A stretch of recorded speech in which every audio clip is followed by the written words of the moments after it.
Hey, what's going on, guys? Welcome back to the Jeremy Scott Fitness Podcast Radio Show, coming to you on this Friday, January the 6th, 2023. Hopefully this finds you staying safe and staying sweaty all at the same time. This is episode number 1 of the new year, everybody. So hopefully you guys had an awesome new year and did it safely, and you're still with us rocking along here. Trying to be healthier. In all reality, most of the resolutions and the changes probably are going to begin January the 9th, because a lot of people let that new year, new you shit kind of be in hangover mode for a couple of days post the 1st, and which brings me into some of our housekeeping tips and why we start our 47-day transformation on January the 9th as opposed to the 2nd, because I know with kids going back to school, again, kind of kicking the old habits of eating more sugar and having more booze and doing some of the things maybe aren't that healthy for you. It takes a couple of days to kind of ease back in, unless you're a cold turkey person, but I know most people, it is a struggle when they kick off. So reminder, our 47-day transformation is gonna start here in just 2 days. It's coming quick, you guys. Again, for you people who don't know, obviously people are on the app. It's jeremyscottfitness.app if you guys just want to check the app out. But this is the first premium option we've ever done inside the app. Everything else we've done up until this point has been 100% for free. And I'm happy to do that for you guys for as much stuff as possible, if it makes sense. But this program, A, is a bigger pain in my ass than anything, and it costs the most money to produce and to staff and all the things appropriately. But it is the thing I'm probably the most proud of digitally, other than, building a community and talking to all of you guys. So it's jeremyscottfitness.app/47-day challenge. This 47-day transformation has been going on for about 7 or 8 years. The content inside this app version is about 98% brand new. If you're looking to change some habits and not just, fitness and nutrition, but really work on some personal development things, break some old habits and establish some new ones, moving far beyond 47 days. This is the program for you guys. Again, it kicks off January the 9th. We're going to load it week by week. So week 1 is going to come on the 8th. And this version that you guys purchase, it will be yours forever. It's $99. Historically, we've sold this outside the app for like $200 to $400, but this is the cheapest it'll ever be. And I think this is the best it has ever been. And again, you'll own it for the rest of your life. And then obviously if you guys want to join the app after that, that's cool. If you're already in the app, I'm going to be pumping stuff out there nonstop like always anyways, guys. So if you want to check it out, jeremyscottfitness.app/47-day challenge. Kick off here in about 2 days, and I'll see a bunch of you savages inside of there. Also a reminder, if you guys are not in our newsletter and you want to be added, just hit me up. We send out 3 emails a week every week. We've done that for the past almost 13 years now at this point, which is crazy. And many of you we give stuff in there that we can't give on Instagram or even Facebook. Sometimes I try to relay them, but it doesn't always work as seamless as I'd like. So that's where email kind of takes over.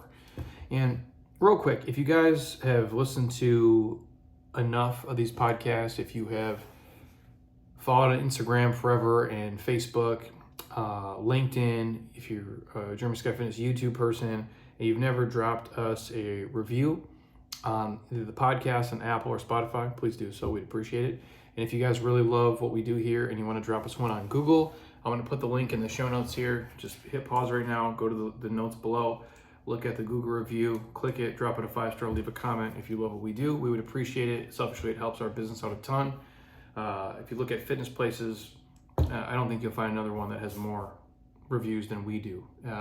The places really that only beat us are typically coffee shops, because everybody and their brother drinks coffee and they get a shit ton of reviews. A lot of times negative ones, but they do get a ton of positive as well. So we take pride in that.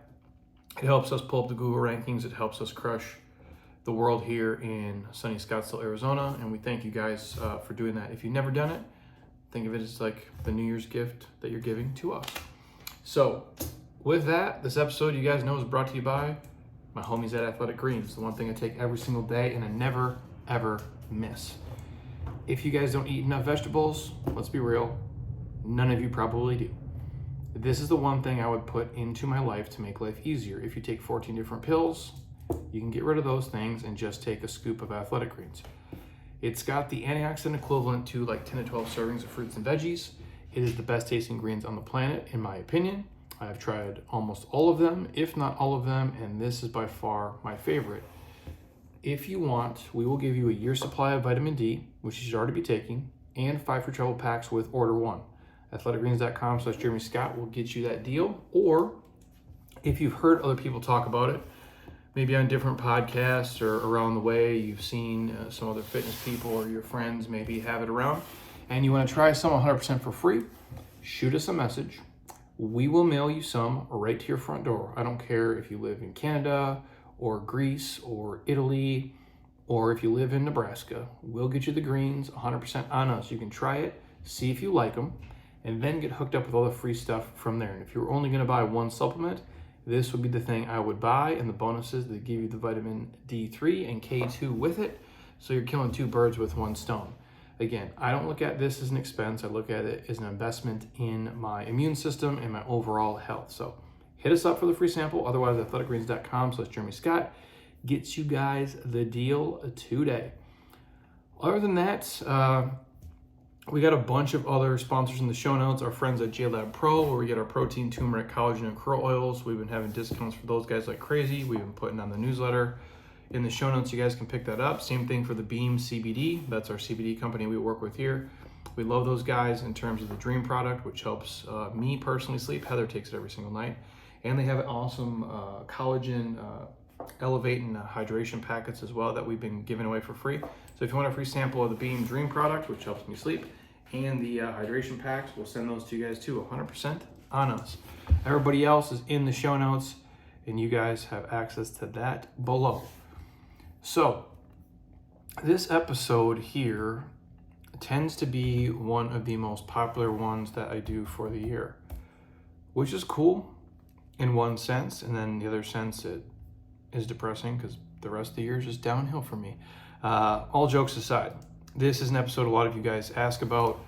It's probably how many of you found us in what we do, was by seeing my ugly face on the internet, probably shirtless somewhere, whether it was on Facebook, YouTube, LinkedIn, Instagram, Men's Health, or otherwise over the years. But before I jump into my training and nutrition in 2023, I wanted to read a story that I shared probably like mid-pandemic for the first time, and it's just a perspective post. Some of you might be familiar with this, some of you might not, and it's just to take a moment and have gratitude for all the things that you do have in your life, even if they're not perfect and some shit's kind of came your way as of late. It's easy to get lost in the weeds of that, and all the little things are annoying and they matter, until they don't matter. And this is me speaking. I talked about this on Instagram the other day and inside the app, how I used to be a different person than the person you guys listen to now. I mean, I've always been the same person, but I just was a real negative, just angry, young kid, teenager, you name it. And I'll touch on that more here in the episode. And I think about that person versus the person I am today. And it wasn't until I got to college and some of my teammates, who I became close with, to realize even though I didn't have a lot, I had so much more compared to them. And that's where it was like a real slap in the face of like, man, I've been saying like, I got a shitty deal, poor me, life kind of fucked me over in all these ways. And then I meet, I don't want to say the names on here, but some of my closest teammates up front, and I'm like, oh fuck, like this person doesn't even know their dad. Like this person's got 2 pair of pants. This person's never owned a car. Like this person doesn't have $10 and I got $300 in my bank account. Like just this drastic perspective of all the things that I did have, and I was focusing on what I didn't. And I preface that just to share this small story here. For a small amount of perspective, at this moment in time, imagine you were born in the year 1900. When you were 14, World War I starts, and it ends on your 18th birthday, with 22 million people killed.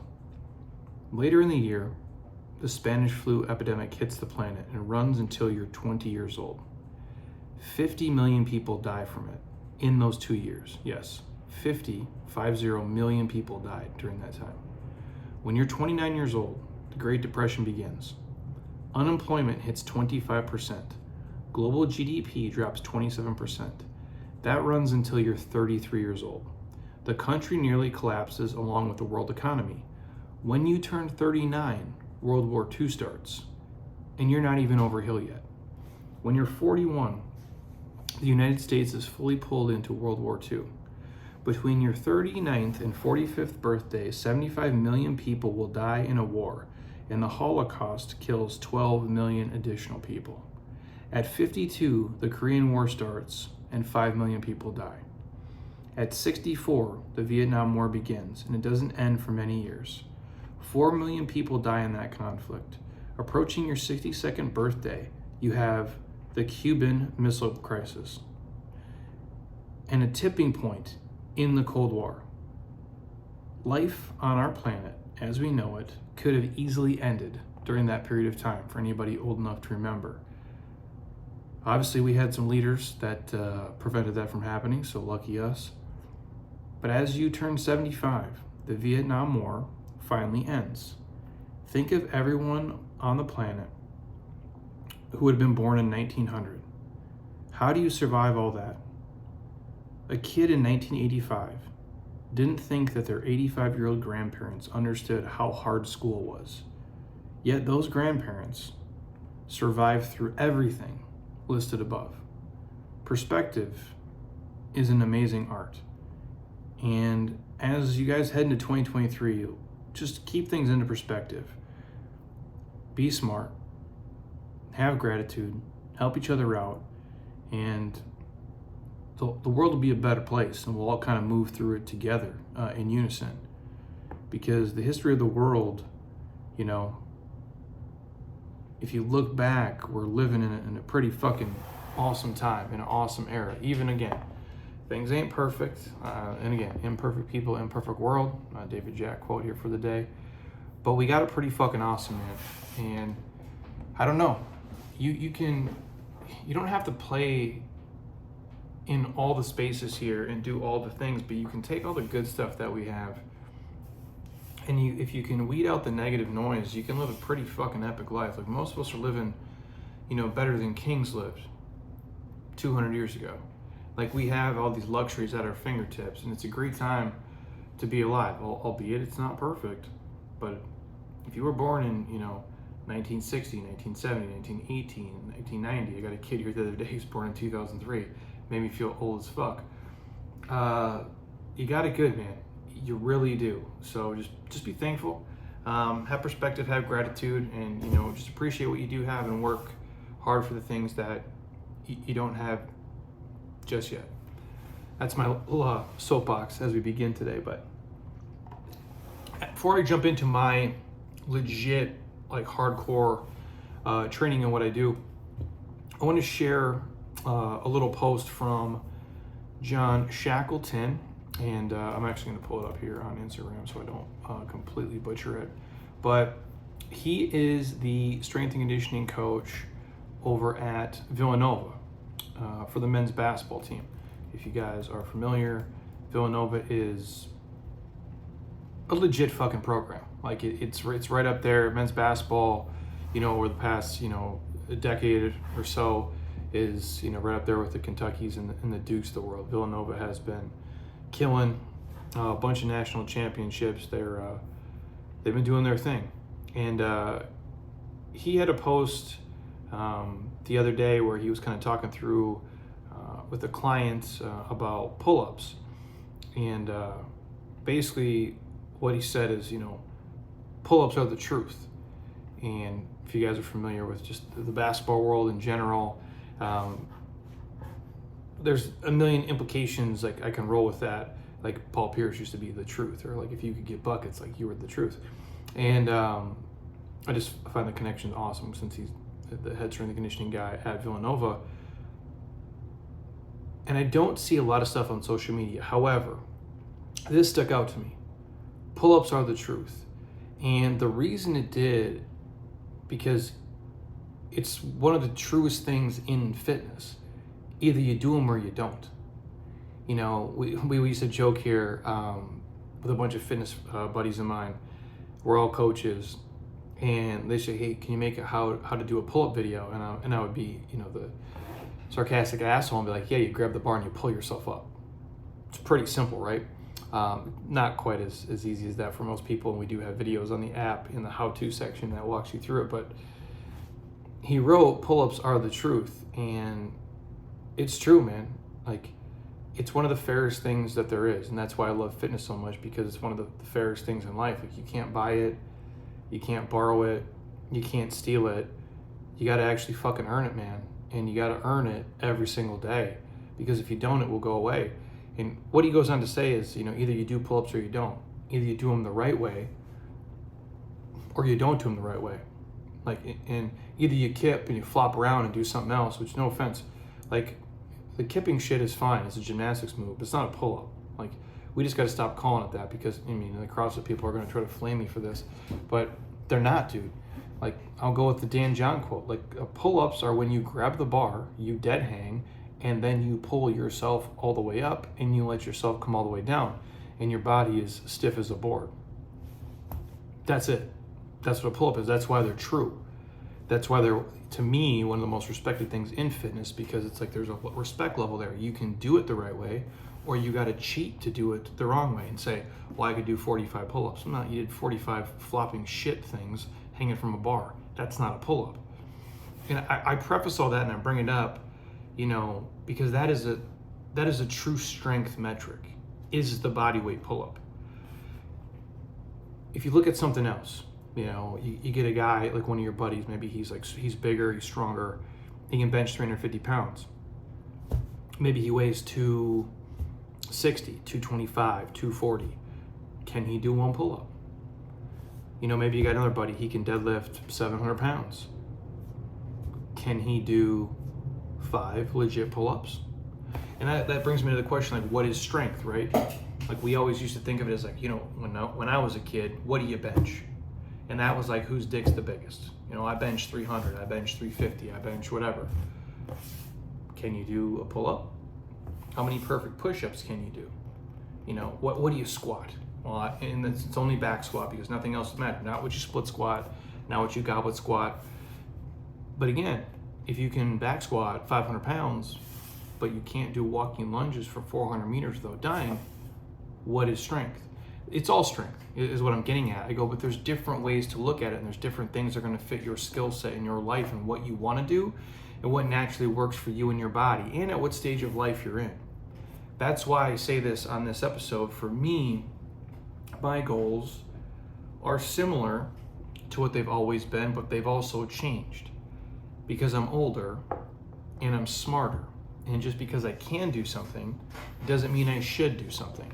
And that's a tough lesson to learn, even for someone like me, because everybody has ego. Everybody wants to be, you know, relatively strong, whatever that means to them. Everybody wants to be relatively fit and have decent endurance and be shredded. And, you know, you insert whatever the goal is. Everybody kind of wants a little bit of all of it. At least that's, you know, if I'm generally speaking here. And I'm probably never going to deadlift 600 pounds again. It's probably not going to happen. Could I? I guess if I really work on it for the next probably 2 months, I could get right back there. But why? Is it necessary for me to do that? Is there other ways I can still be strong, functional, fit without doing that? And that's when I'm phrasing it, I'm phrasing it for all of you listening. You might be the guy who wants to bench X or squat X or deadlift X, and that's totally cool. But if you have, like me, the joints of a 14-year-old girl, it might just not be the best thing for your body type and your structure and the overall health of, you know, your life, if you will. So just food for thought as you guys go through. There's a lot of ways you can be strong, and I'm not telling you to not shoot for your goals. Just like if you're the guy who's naturally 240 pounds and all of a sudden you want to become a marathon runner, I'm not saying you can't do that. However, could you just run a 5K or a 10K and be okay doing that and save your joints and still keep the things that make you you and make you strong? Because we always want what we don't have, right? It's, you know, if I'm talking about dudes, if you're the dude who, you know, naturally has, you know, jack legs, you're probably a little bit bigger guy and you probably want shredded abs. If you're the guy who's naturally just kind of lean all the time, you probably want a monster set of wheels. If you're the female who tends to be, you know, on the thinner side, like super skinny, even if you will, probably wants to have a, you know, more of a booty. If you're the girl who naturally just has like hamstrings and quads and ass, probably want to be a little bit leaner. And again, I'm completely generalizing here. I'm not saying those should or shouldn't be your goals, but a lot of times in life, we want the things that we can't have while not appreciating our natural gifts and working to strengthen our weaknesses, but also playing to our strengths as we go. And I preface all that just because as I get older here, I really just need to do that. Like, you gotta, you know, you are who you are in this world, especially with your physical body. So if I'm gonna outline my goals, as I've gotten older, I've really just fallen into that. And I realize I can't be, you know, in my real life, I've never tried to be all things to all people.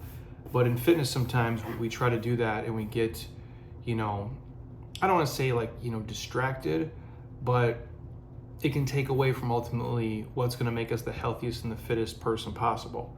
So my training as I'm moving into the new year, very similar to what it was a year ago. If you guys follow me on the Jeremy Scott Fitness app, you can see my weekly workouts in there. That's literally what I'm doing, usually just a week behind.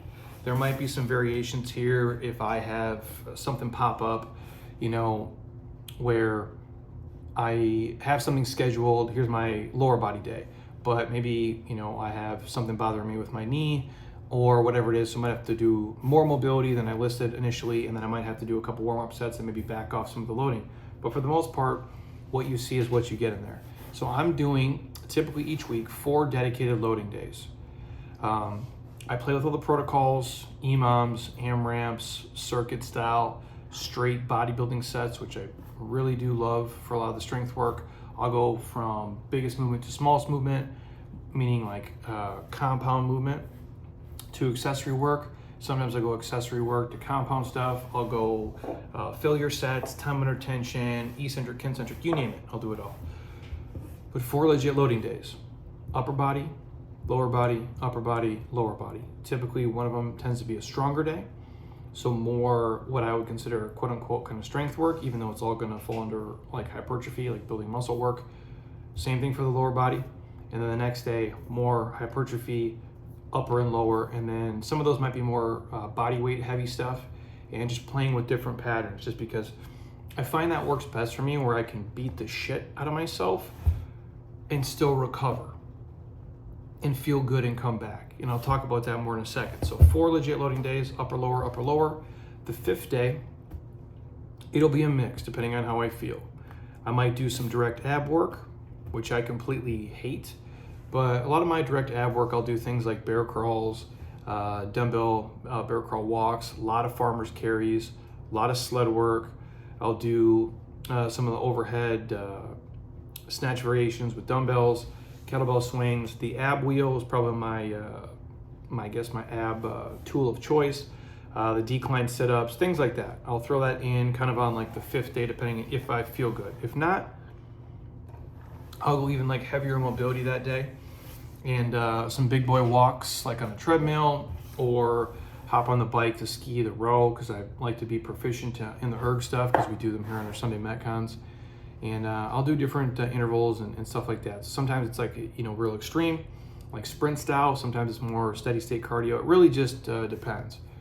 But that day, no matter what, that 5th day is more mobility heavy than any of the other days. Every day I'll do mobility. I do that every single day. I never miss. At least, I mean, so far, what day am I at? I'm day 6 of this year.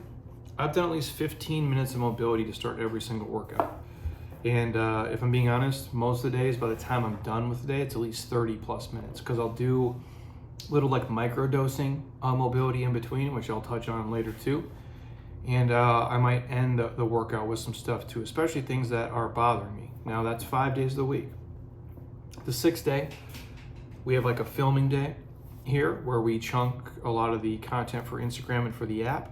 And then that, depending on how long Heather's here and doesn't get fed up with my bullshit, that might be an hour or 2 hours of essentially fitness workouts, just in little small snippets, if you will. Sometimes we got to do reshoots depending on what's going on.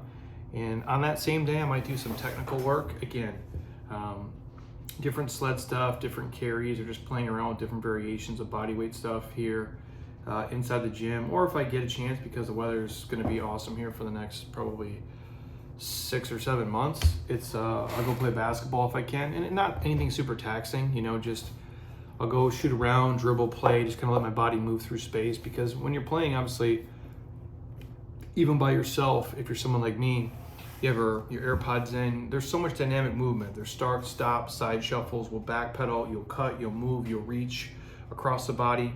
There's so much, I guess, gold that comes from playing soccer, from playing basketball, from running around with your kids at the playground for an hour. There's a lot of dynamic movement that goes on there. For me, basketball tends to be that thing. So that essentially would be my 7 days of the week. The 4 legit loading days. The 5th day where it's more heavy mobility, but I'm still loading in some capacity, especially if it's the farmer's walks and the sleds and those things. Then obviously the technical day, and then the 7th day being the Metcon that we do here with these guys. I'll come in, I'll do heavy mobility before. I usually will do mobility after. Typically we podcast after the Metcons, and I'll move my body around as this thing loads before you guys get to hear it live. And that Sunday Metcon for these guys, because it's grown to be this thing that I never planned on it to be, we do a lot of erg work and just body weight stuff and moving around outside, whether it's overhead plate carries, walking lunges for hundreds of yards, running extended suicides. We'll get on the row, we'll get on the ski, we'll get on the erg bike, we do the assault bike constantly, and just different things to kind of keep it fun.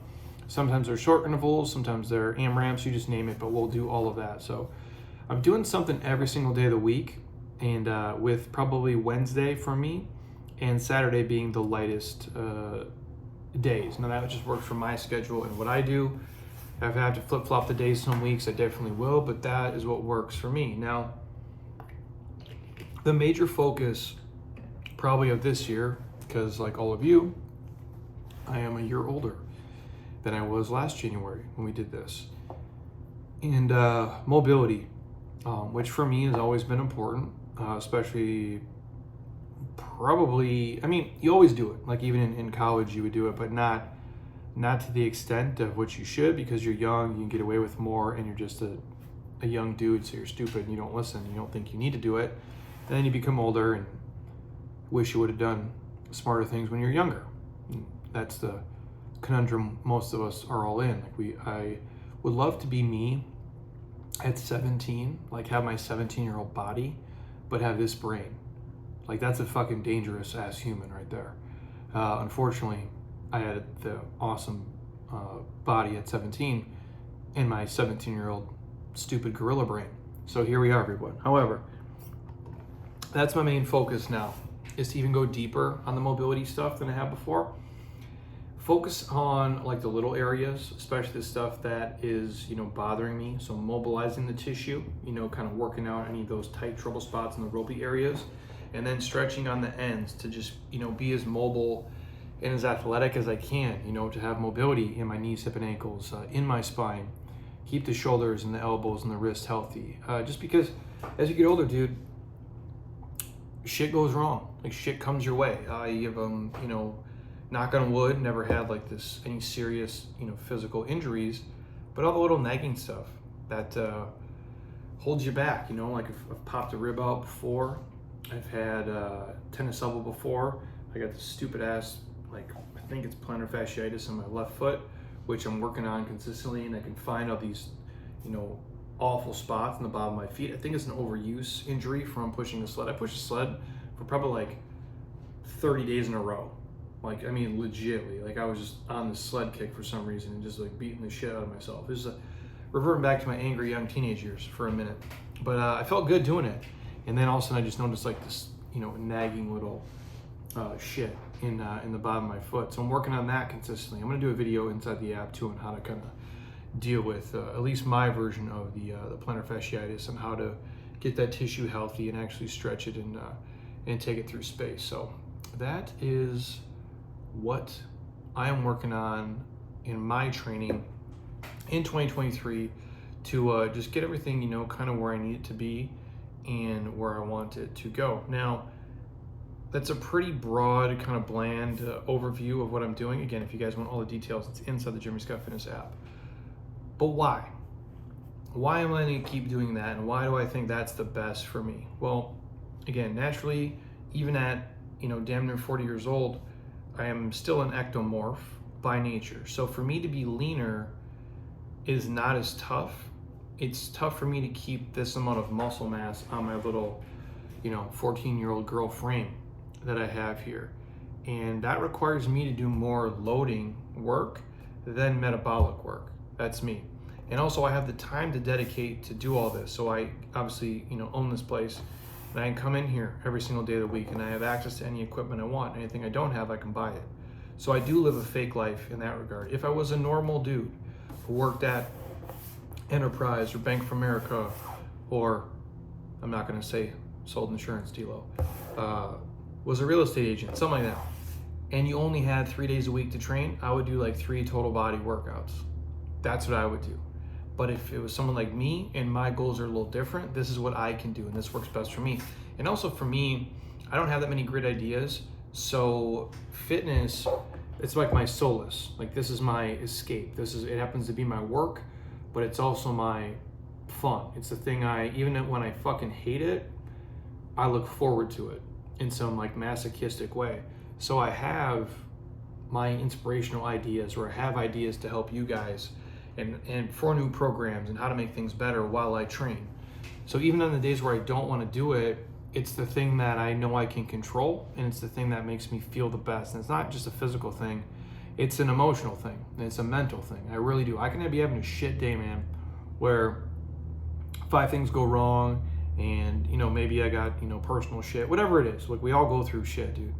And I don't want to fucking be here, and I don't want to train, but I just work out anyway. And even before the workout's over, I feel 1,000 times better, like in a better mental place, like a sense of accomplishment and achievement. And emotionally, I just feel better.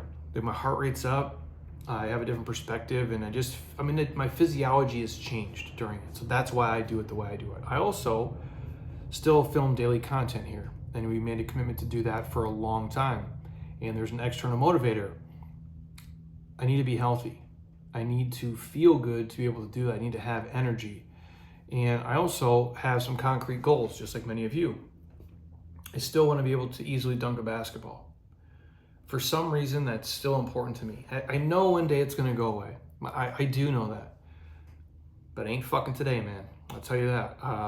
And if it's off, like, we went to a basketball game last night. Arizona State played Washington State down at ASU. And we went to the game. If it's off of like that, like the subfloor, bro, oh, dude, I'm still a monster off the subfloor. Like, I could pipe it easily with a little bounce from that wood floor. Yeah, dude. But I've been doing it off concrete because that's the only place I play anymore. And for some reason, that's still important to me. So I need to be mobile. I need to be fit. I need to be strong. I need to still be quick for that, because I still want to easily be able to do that. And again, I have to focus on it, because the reality is you do lose a step. If I give an example like this, like you do lose things as you age. You gain a bunch of things too. Sadly, a lot of times older people gain shitty things, bad habits and injuries and scar tissue, and you name it. But you can gain a lot of good things too. But there is a point where you do lose a step. And I'm not going to sit here and say to you, at 39, I could perform on a basketball court the same way I could have performed when I was, let's say my prime was 23. I'm just not the same. I can get to the same spots, just not as quick. I could take the same shots, the percentage of them would fall drastically. And from an athletic standpoint, I can still dunk a basketball off 2 feet easily. I can still dunk off of my left leg, and I'm right-handed, easily. I can no longer dunk off just my right leg with my left hand. I could do that like in my prime, probably until I was 26 or so, and then slowly that starts to go away. That's a skill I didn't work on, and anybody who knows, I'm 6'2", to dunk off your opposite leg is really fucking hard to do. It always was for me. That's why when I watch the NBA and I watch somebody like John Wall, who he ain't that much taller than me, go full speed in an NBA game off the wrong foot and pipe it, like, dude, the NBA is hard, man. Like, how impressive it is to watch some of these guys in the skill set. It's fucking unbelievable. Anyways, the point is, you do lose some of those things as you get older. And I'm not, fighting father time in that regard. Like, I'm okay with accepting certain things, but there's certain things I want to hold on to, and dunking a basketball is one. The next one is I want to be able to run a mile still in under 6 minutes, which I have been able to do every single year of my life, probably since I was in 5th grade, I think. Did I do it in 5th grade? Either 5th grade I was just over 6 minutes or just under. And then 6th grade and on, I've been able to do that. Now, it's getting close. I'm in like 550 range. So I only got about 10 seconds to spare, and I'm dying to get there, dude. But again, I'm a heavier guy. I'm over 200 pounds, and I'm not a runner per se. But it's still important to me to just know I still have, kind of that in the tank. I still want to be able to do, farmer's carries with half my body weight in each hand for multiple minutes. So that's me grabbing a 106-pound kettlebell in each hand, walking around for a minute, resting for a minute, walking around for a minute, resting for a minute, and doing that for repeats for probably 10 straight rounds. I want to be able to do that. That grip strength is important to me, and that's overall strength too. I want to be able to do 20 pull-ups, unbroken, and again, real pull-ups. I want to be able to do lunges for an hour. I want to be able to move around 100-pound dumbbells with ease. I want to still be able to deadlift, 500 pounds if I needed to. And again, I have the base built, so for me, that's still a thing. Even if that went down to, 400 pounds, I'm okay with that too. Like, I don't even need to do that shit. But I still want to keep a good level of strength, because I don't think strength is ever a weakness. It's really not, unless it's doing something it's hurting your joints and it's taking away from your life. But none of these things I mentioned will do that for me. But again, I have the base built. At the end of the day, I want to increase my durability, and my mobility and my tissue quality. I need to keep that good. I need to really focus on that while keeping my athletic ability and my strength. That's my goals as I head into to be 40 years old this year.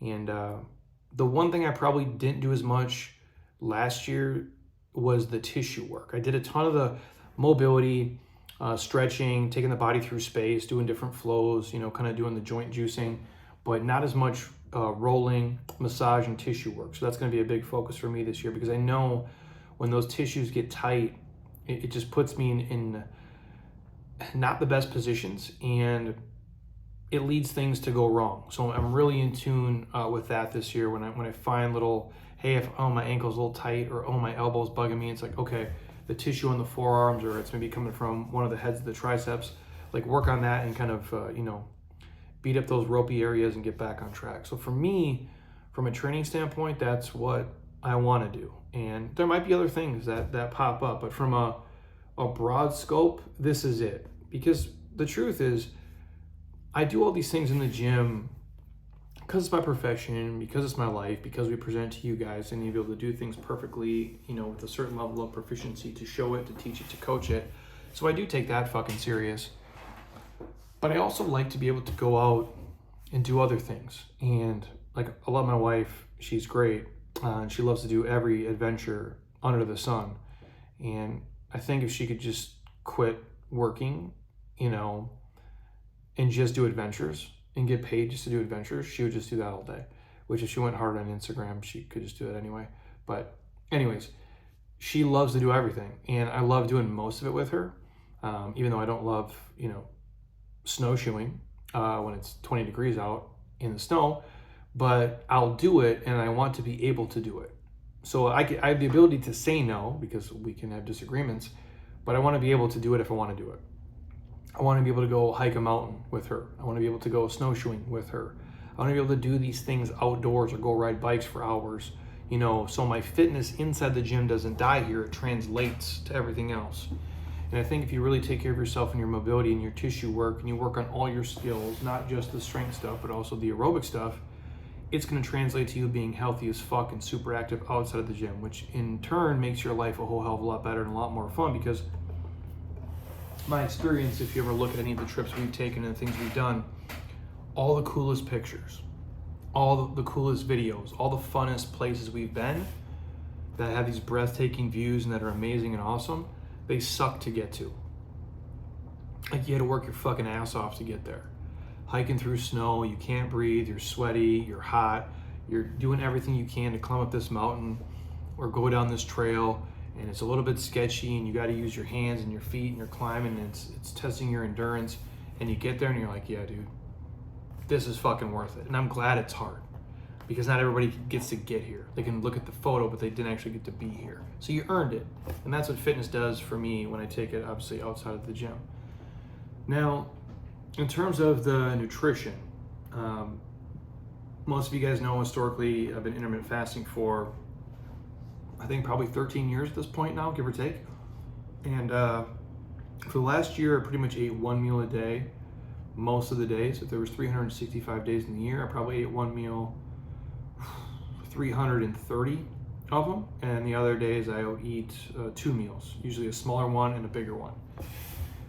This year, probably similar, although I'll admit there's some times last year where waiting to just eat one meal probably took away from our performance some days, because I do get up super early, and when I do work with athletes here, you give a lot.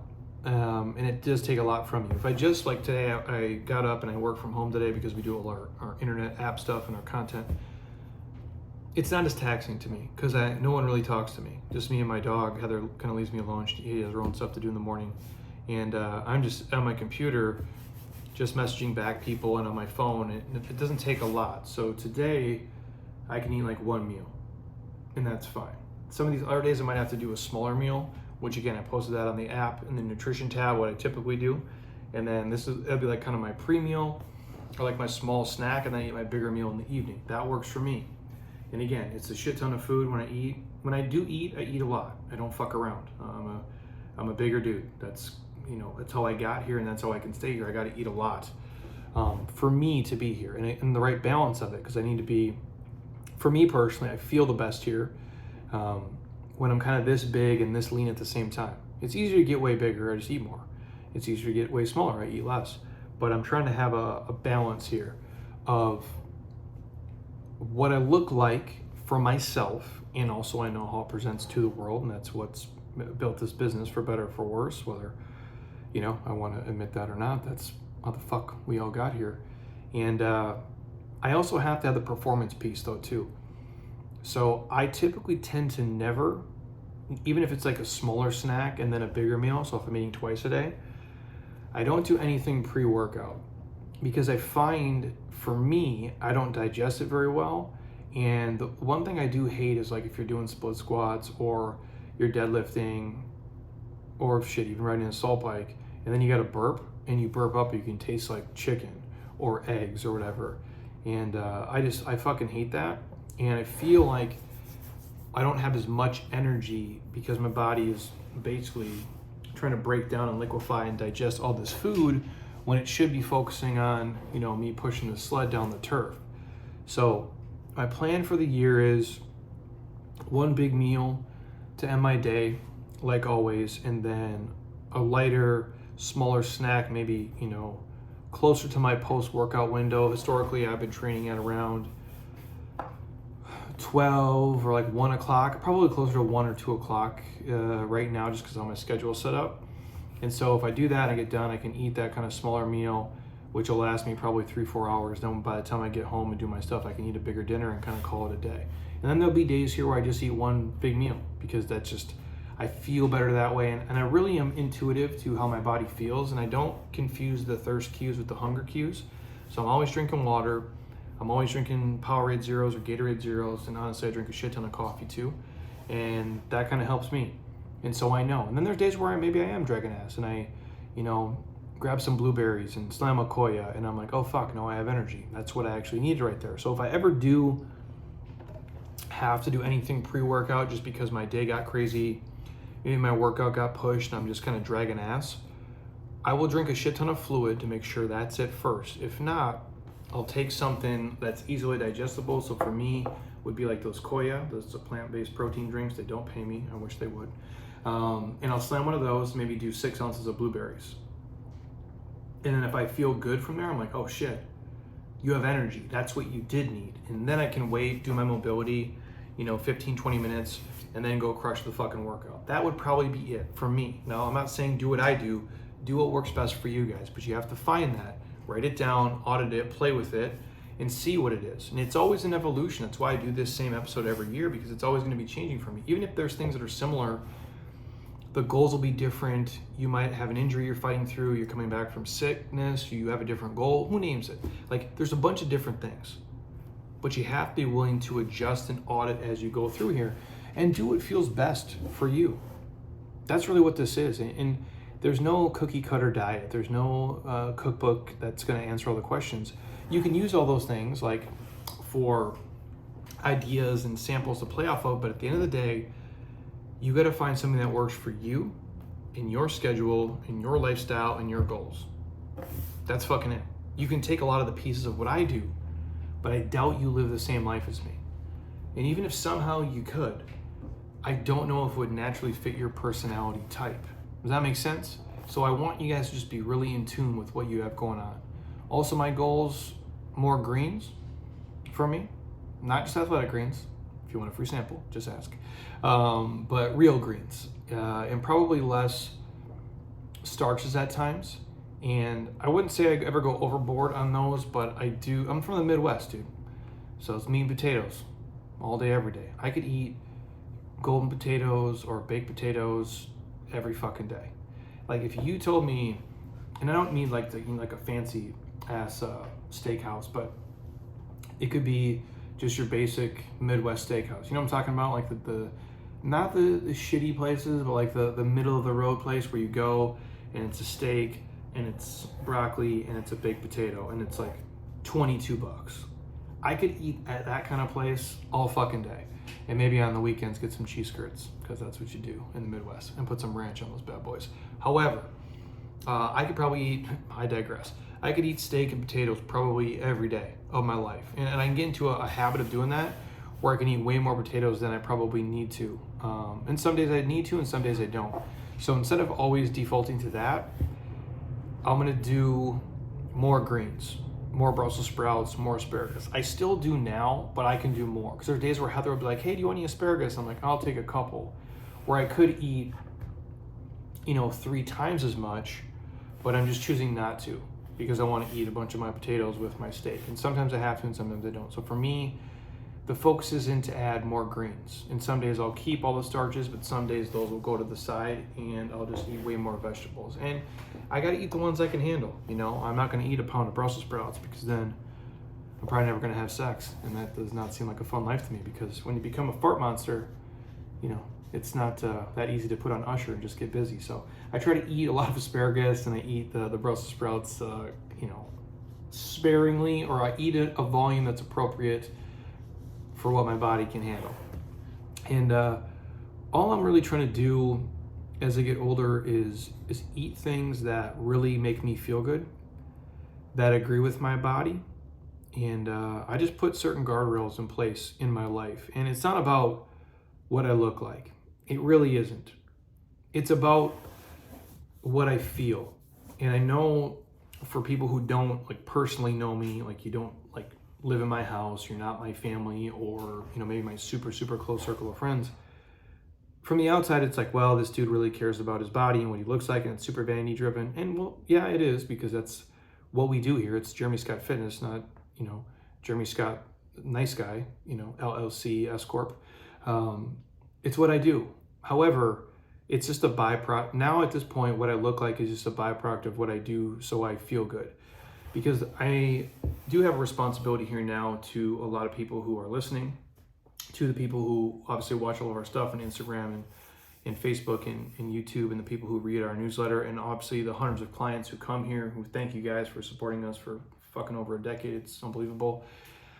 I have a responsibility to them to show up here and give them my best and to feel my best. And if I show up here feeling like shit, I'm, bloated or constipated and lethargic and tired, or my body is so fucking beat up that I just kind of mail in the day and I don't take the time to really program out something that's going to help them, and I don't, I'm not really present here with them. Like, I'm just going through the motions. I don't answer their questions. I don't want to talk to them. That's doing them a disservice. And that for me is tied so much to how I sleep, what I eat, what I drink, and how I do that. So I have certain guardrails in place for me. Like, I need to go to sleep, at a certain time every night, so I can wake up and not feel like a bag of shit.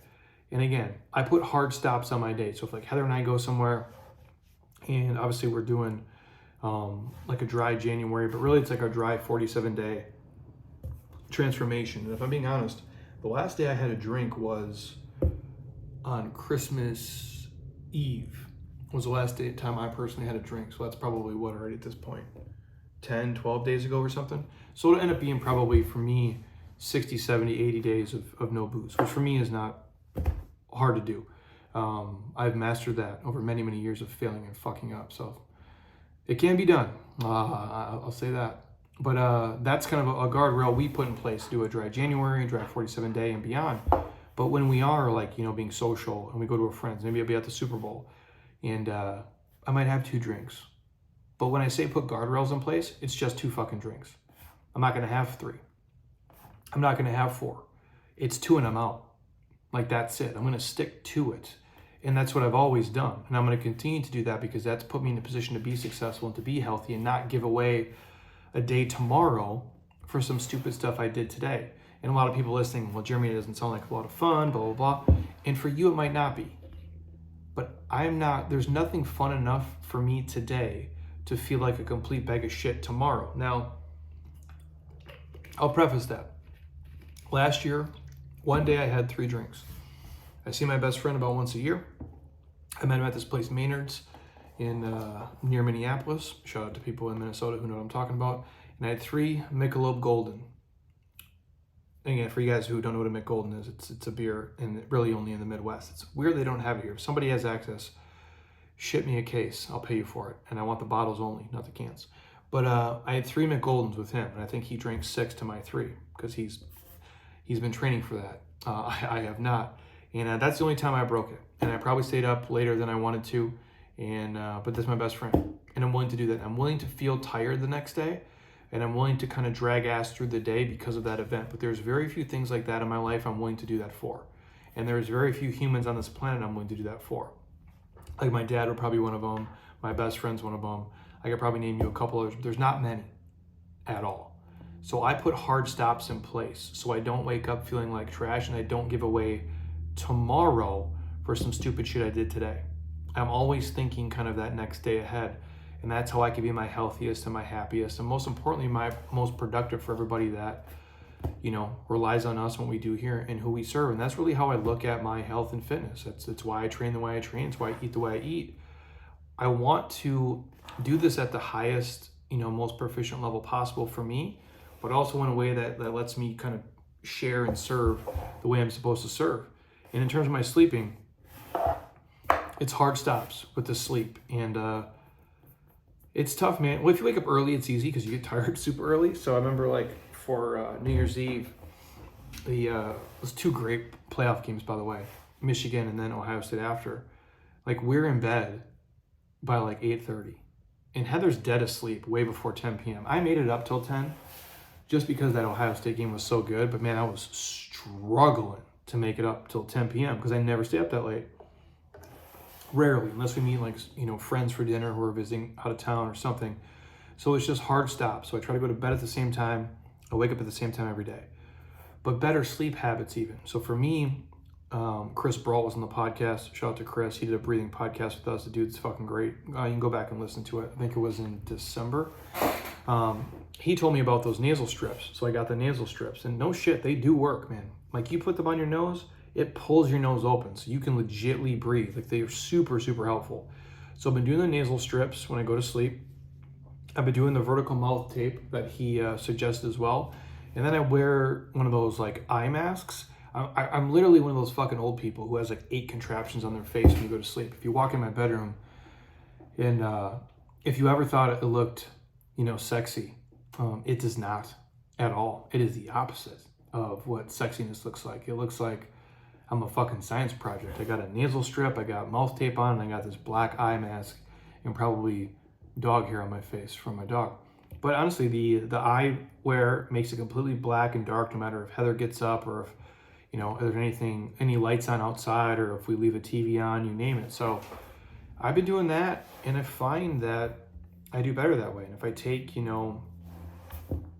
maybe the Dream Beam CBD product before I go to sleep, maybe 4 or 5 nights a week, it seems to help for me. I stay asleep. The other nights I try to naturally just do it. Heather takes it, I think, every single night, if I'm not mistaken. I don't think I ever see a night where she doesn't take it, honestly. But that helps me stay asleep. I don't know if it helps me like fall asleep. I kind of do that naturally, but it does help me stay asleep, and I feel better that way. And I've talked about this before on here real quick. Like for a long time, I would do the normal. Like a lot of people are fans of THC, so they'll smoke a little weed or they'll take an edible before they go to sleep. And I tried that before too, and I would find that I would like fall asleep hard, but my latency when I would track it, I would wake up more often than if I don't do it, which is a problem for sure in terms of actually letting your body heal and repair, regulate your hormones. But the biggest thing I noticed is because I get up at 4 o'clock in the morning, or actually slightly before 4 a.m., usually about 3:50. Not that I would feel hungover or like super groggy, but I wouldn't feel as alert as quickly. I wouldn't feel like I could just snap up and just produce right away.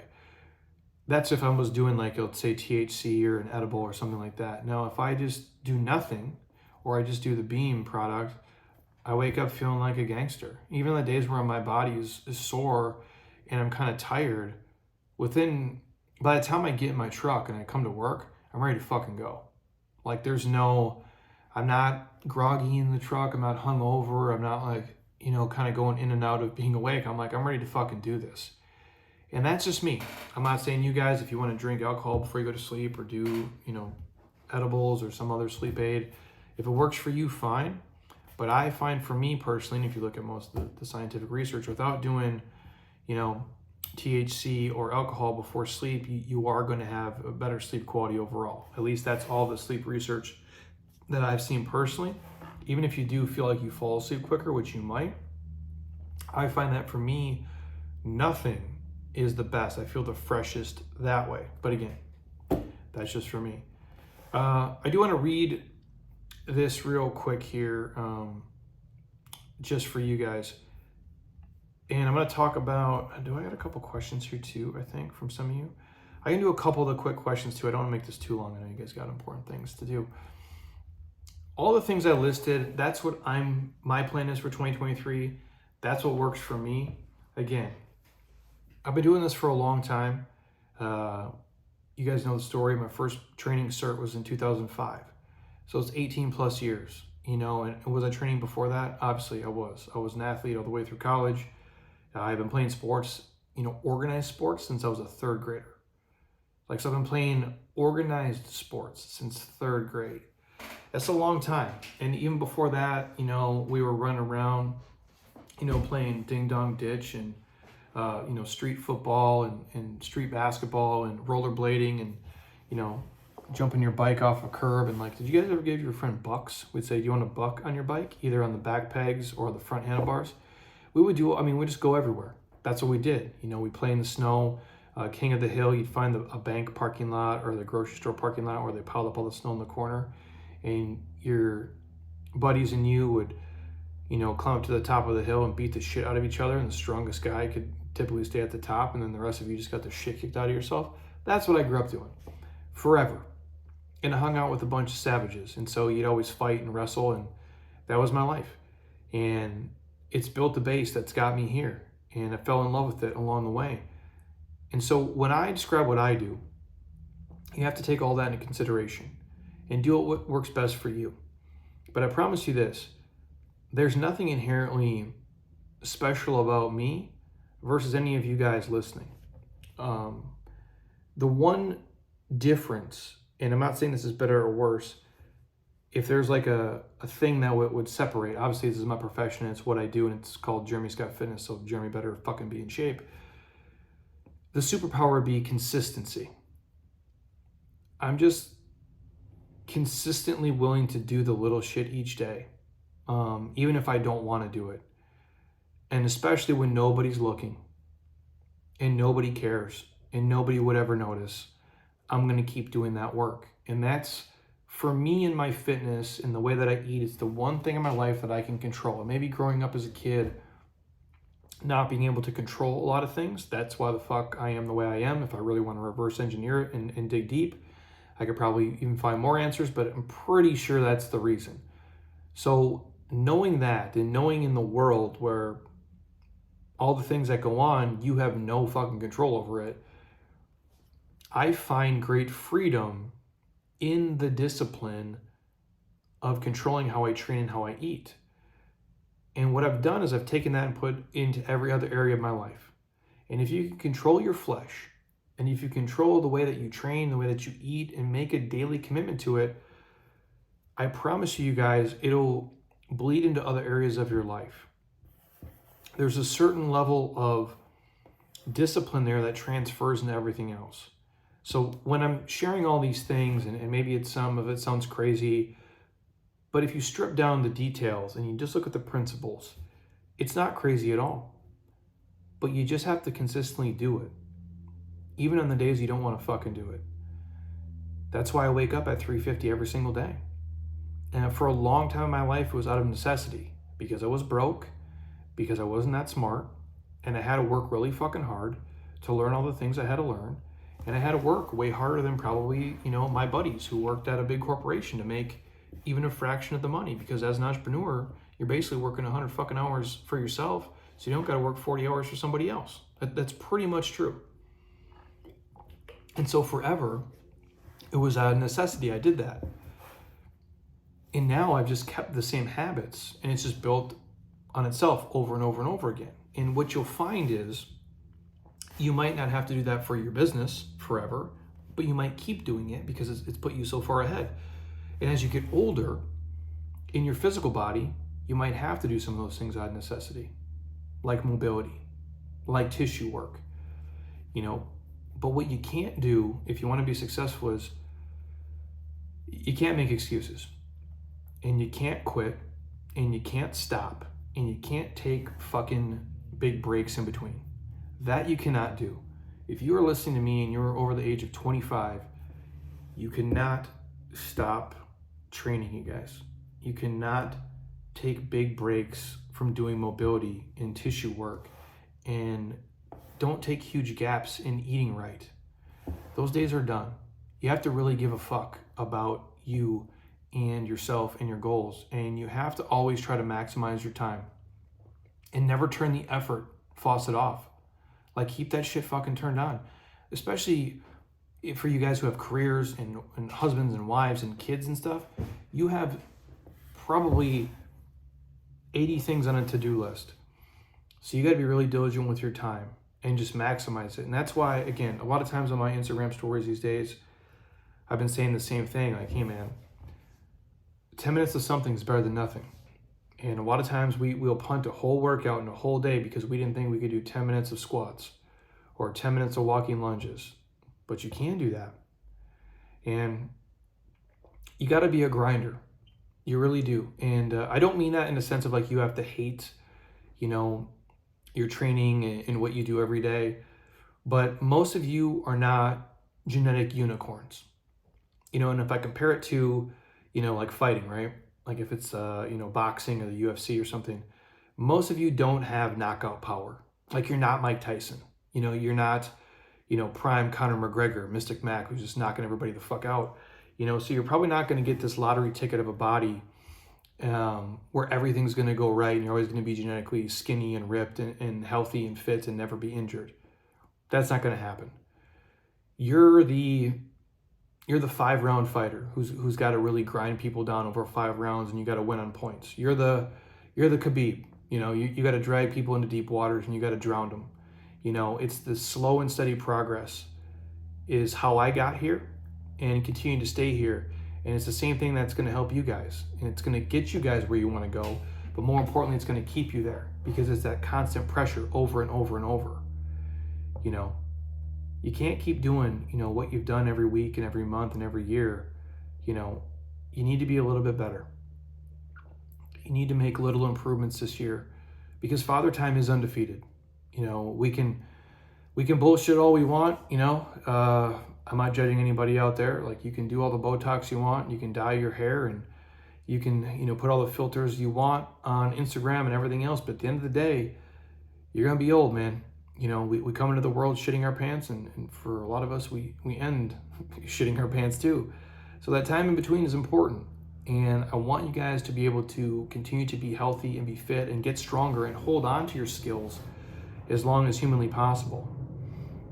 And if you put in a little bit of daily work to just make one better eating choice, one better food choice, if you do this, it's gonna keep your body sharp, man. It's gonna keep it mobile. It's going to keep your mind sharp. And I said this before and I'll say it again. There's a pride and a great freedom in a discipline of doing this. And as odd as that sounds, man, it's the daily discipline of it all that makes all the difference in the world. Again, it's the biggest difference in my business and my body versus the next guy. You know, it's not turning it off. It's not quitting, you know. And I'm not living off of what I did in the past. You know, I just keep moving forward. And if many of you guys adopt that same mentality, you'll be in the best shape of your life in 2023. And that is going to bleed into other areas of your life if you let it. I promise you that. And the reason I say there's a great pride that comes with daily discipline and also a great freedom, because if you do it long enough, you're going to become a different person, mentally and physically. And when you become that different person, there's a freedom in the way that you eat. So if you've done it for long enough, if you want to go eat a fucking pizza, you can. It doesn't matter. You might not feel great for a little bit, but you'll wake up the next day and you'll still look like Rambo if you looked like Rambo the day before. It doesn't matter because you have the discipline to get right back on track the next day. That one pizza choice, or if you want to go out and drink some beers with your buddies, you can do it because the next day you're not going to drink 5 more beers again. You're going to be right back on track. Because you have a daily discipline. And I say you have a pride in that because, again, you can't buy this. You can't rent this. You can't borrow it from somebody. You got to earn it, and you got to keep earning it day after day after day after day. Last questions real quick here. These just came in from Instagram. I'll do a little quick Q&A and I'll let you guys go. Some of these were way too complex to do on here, so we'll do full podcast on them. So if you guys did submit a question and you're like, well, Jeremy, you didn't get to it, I promise you I will. I'll either bring Heather on or somebody on to talk about it with me because some of these are way more nuanced for me to just rip it here on this episode. But the question was on macros, you know, fat loss versus muscle gain. What types of foods to lose fat and gain muscle? The reality, it doesn't matter. You know, my thesis is always going to be eat real food. And when I say real food, things that are minimally processed or not processed at all are probably your best bet. Things that run, that swim, that fly, that grow from the earth. You've heard me say it before. If fat loss is the goal, you got to be in a calorie deficit. You got to be in an energy deficit. This is a science, not my opinion. If you want to be bigger, gain size, become jacked, you got to be in an energy surplus, a calorie surplus. So meaning if you burn 1,000 calories a day and you know you want to be jacked, you got to be eating 1,500 to 2,000 calories a day. These are made up numbers, obviously, but it has to be a surplus of what you're doing. If you want to gain size, you have to get bigger. That's just the reality of it.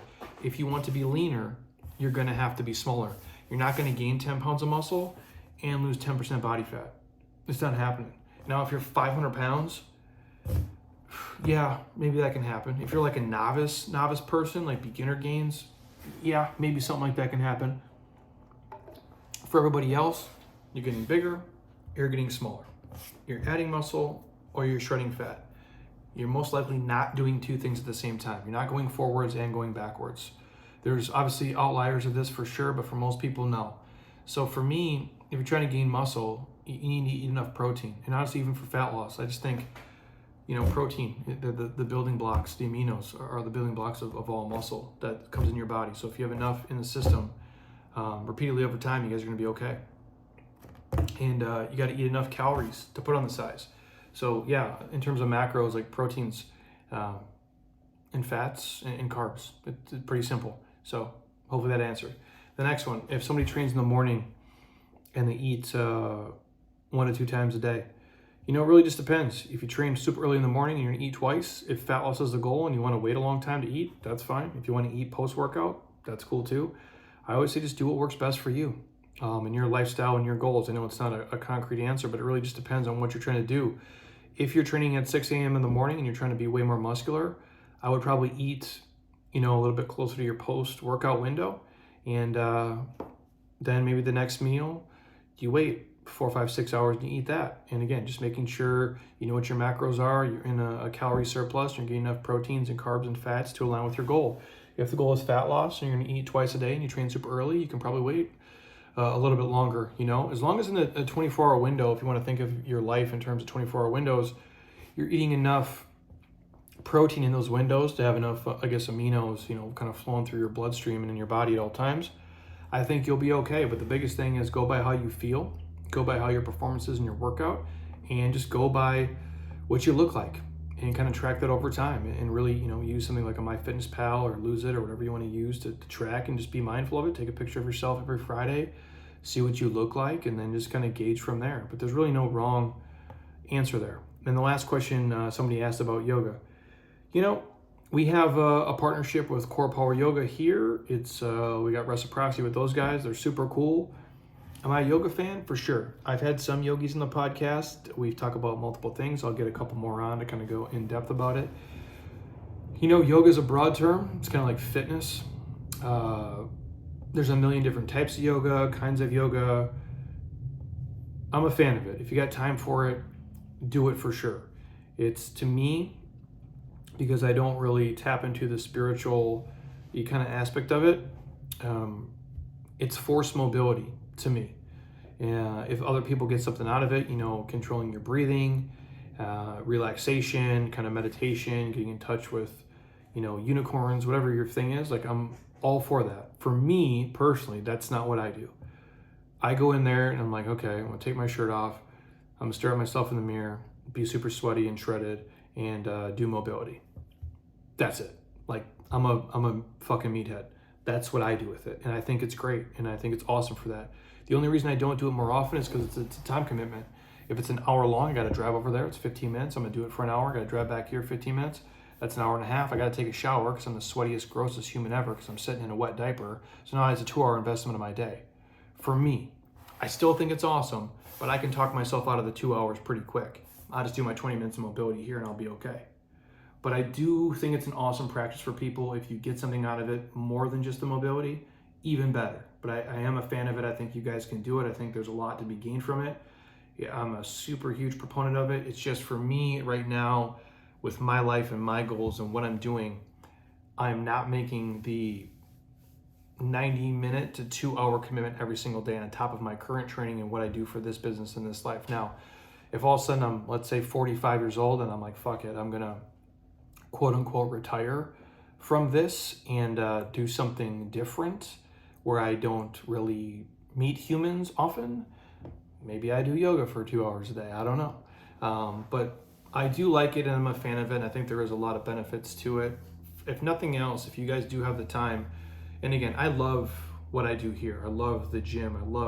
I'm a grinder. I don't know how else to say it, man. Like as David Jack, phrased me, he goes, "You're a bulldozer, dude. You just put the blade down and you fucking go." And I guess that's how I feel. And I like to kind of grind. I don't know what it is. So doing yoga to me is not my thing. But if you don't like to go push a sled I'll push a sled for 30 minutes. And then I'll go do walking lunges for 30 minutes. Because I'm a fucking psycho like that. Now, if that doesn't sound fun to you, yoga is probably a better option. And that's okay. And that's what I think you should do. that's the whole point of this, is like me sharing what I'm going to do and who I am. I want you guys to find what your thing is. And it might be the same as mine, but if what I'm describing sounds like some serial killer shit, then don't do that. Because if I'm being completely honest, I was joking with BJ the other day, but we're serious. Him and I are going back and forth on a text thread, and I'm like, man, you know what? Some days I literally will just put on like the Michael Myers theme song in my AirPods, and I'll just come in here and ride the assault bike.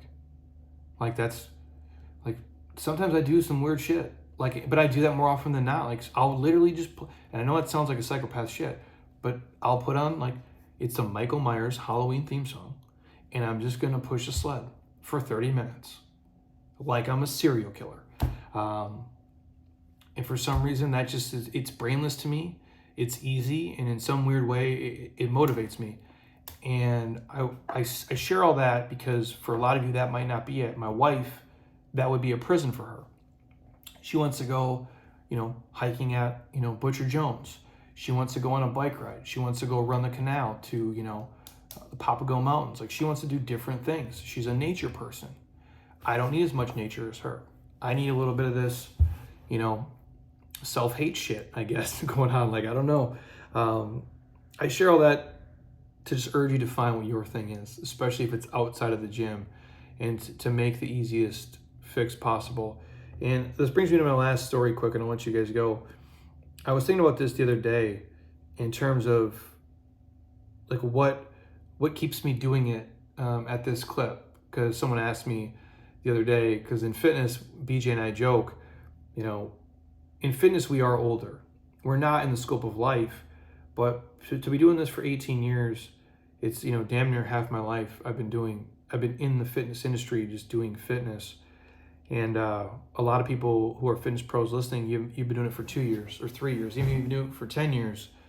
I've been in the game almost twice as long as you, so I've seen a lot, and my passion for it is just as high today as the day I started, and maybe even more so, which is really strange. Now, obviously, there's things that I get fed up with, and there's things I don't want to deal with, and there's shit about this life that I don't like. But in the macro, I'm just as excited to come here tomorrow morning with this Saturday group as I was, the first Saturday I started. Maybe for different reasons, but I like it just as much. I'm still just as passionate about it. That's why I continue to do it. And I care about it, and I care about the craft of it, and I care way more now about everybody else than I do myself. And I share that because I was in here training the other day, and someone asked me, like, how do you still keep doing this, and why do you keep still doing it at this clip? And I think they're more so referring to just my training and what I do with that.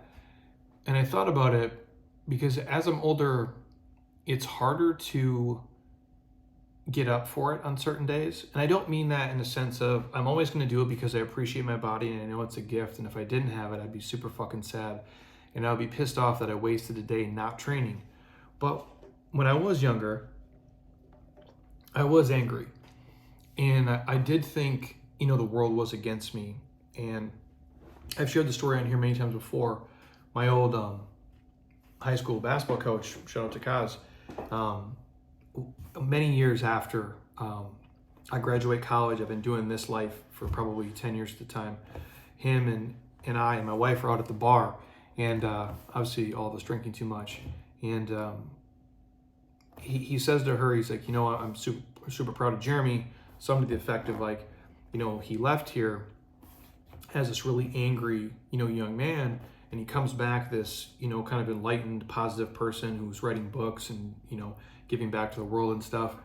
And I heard that, and it's when it really clicked for me, like, man, like, yeah, he's right. Like, I was fucking negative, and I was just super angry about a lot of things. And I think everybody gets that in life. And at some point for me, I don't know what it is, if it's perspective and gratitude or meeting the David Jacks of the world and these other people, where it flipped it for me, or maybe it's us doing adoptive families and seeing people in like deep poverty and seeing people die and seeing losing people in your life.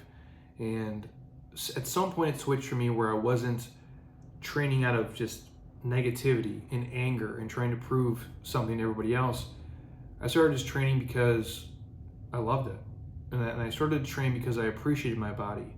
And I knew I had a gift. And I knew I could give back to other people. And I knew I could help them. So that's why I started training. And I think that's the healthier way to do it.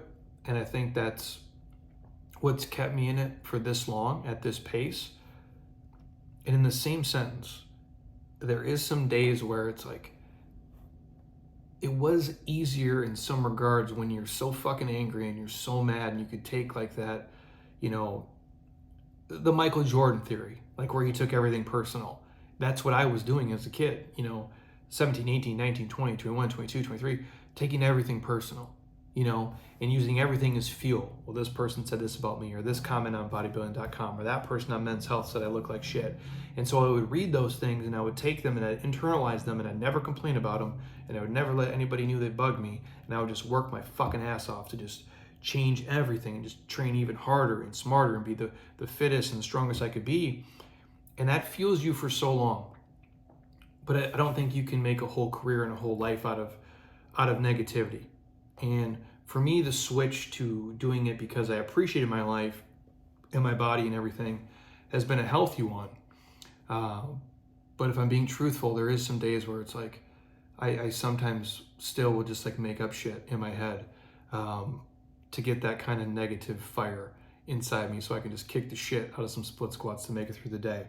So that's just me sharing a personal story of my transformation and training in what I used to do versus what I do now and why I do it. And I guess if there's a takeaway there, it's I'm clearly have some mental issues, but outside of that, you sometimes got to do what you have to do to get motivated. And whether that's using positive things in your life, like your kids or your husband or your wife and your family, or if it's using negative shit from your childhood or from, some guy cut you off in traffic or whatever the fuck it is, like find that thing. If it can be positive more often than not, I think you're going to be better in the long run. But sometimes if you got to draw from a place of like the world's against you and you kind of got that, Tupac mentality, like fuck the world, I think sometimes that can be a place where you can get some great workouts done. But take that for what it is, you guys. Hopefully that answered some of your questions, and hopefully that gave you some perspective and some help about what I do and how I go about my training. And I think if you strip down a lot of the details, the principles, you guys can do the same.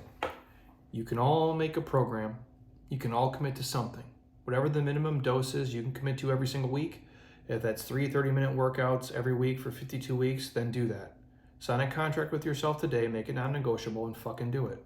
If you're going to say, I'm not going to drink alcohol every single day, I'm only going to drink on Friday and Saturday, or, historically I drink 20 drinks a week, I'm only going to drink 10 drinks a week this year, whatever it is, sign that contract with yourself, make it non-negotiable, put the guardrails in place, have some hard stops for once in your life, mean what you say, do what you say, and just fucking follow through, man. You'll be so much better off a year from now. I promise you that, dude. Don't get discouraged in January and February and March. People won't understand. People will talk shit. I get that, dude. You're trying to change a culture, not establish one. That's always way tougher, especially when you're the drinking guy, or you're the fun guy, or you're the pizza guy, or you're the donut dad, whatever the fuck your thing is. You'll become something different. And even if people don't understand it and they mock it and they think it's weird or they think you'll quit, if you just keep showing up and see it through, eventually they're going to come to you. Hey man, what are you doing? Hey man, what's that program you're on? Hey dude, you look great. And all the stuff is going to come your way. You just have to get through the initial start and that awkward phase in the middle where you're not seeing the results as quickly as you want. But if you don't quit and you don't stop, they are going to come, you guys. And if there's anything that we can do to help, if it's our app or if it's our 47-day transformation, or if you got a question for me, just ask. I'm happy to bring anybody on, or I'm happy to talk about it if I have any expertise in the area. I will most likely do so for you. So again, you guys, 47-day transformation starting here in just 2 days. Links in the show notes. JeremyScottFitness.app. It's a free week of the app if you want to try it for free. And the 47 days, just $99 if you want to get inside that. And I promise you guys, the thing is fucking awesome and you are going to love it. And then again, if you guys have never dropped us a review on Apple or Spotify, please do so. And then again, if you guys never dropped us a Google review, the link will be right in the notes below here. 5-star comment. I would appreciate it. It means the world to us. I wish you guys all an awesome start of 2023. And if you've got some goals, write them down. Stick them somewhere you can see them, and don't quit on them when life gets hard and things don't go exactly to plan. Just keep putting in a little bit of effort. And I said this before, even 10 minutes of something every single day is better than doing nothing. And the compound effect of that is going to have a huge ROI at the end of the year. Whether that's with your relationship, with your kids, with your finances, with your fitness, with your nutrition, you name it. Just dedicate a little bit of effort every single day, and those daily disciplines are going to stack up, and you'll be a different person in a much better way before you know it. Thank you guys. We might pop in on Sunday. If nothing else, I got some podcasts on the end of the week here with a bunch of folks and a bunch of awesome people coming on here to start off the new year. So thank you guys. And until next time, eat well, train hard, be nice to people. And please keep doing shit you love with people you enjoy, because your life is too short not to. I'll talk to you guys soon. Peace.